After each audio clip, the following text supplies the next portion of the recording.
السلام علیکم ملګرو څنګه یې؟ امید دی چې ښه به یې، الله پاک مو روغ جوړ او ښه ساته. نن در سره یو ضروري خبره شریک کوم. هغه دا خبره چې د سټوډنټ په حوالې سره ډېره مهمه ده.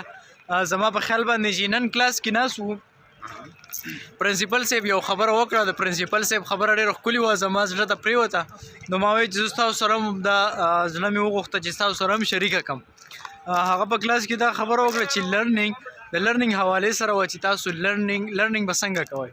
د لرنینګ هغه موږ ته دوه خبرې وښودې چې یو پیسیو لرنینګ دی، یو اکټیو لرنینګ دی.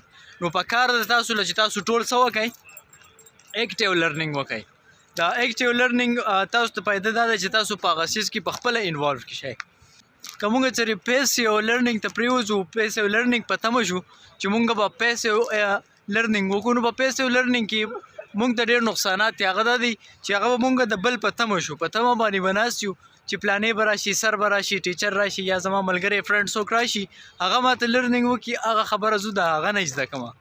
نو په دې کې خبره د تمې ته پاتې کېږي او موږ انتظار کې کېږو. نو هغه د نن خبره چې سبا ته پاتې شي، نو هغه بیا ورانه مطلب نه کېږي، نه کېدو والا خبره چې نن کار لاړو خو بس پاتې شو، نه کېږي.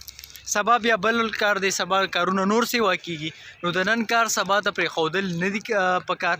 او د پیسو لرنینګ په ځای باندې موږ له اکټیو لرنینګ پکار دی. د پرنسپل صاحب ایز نریټډ هی تیسیس به سبا جمع نن نه جمع.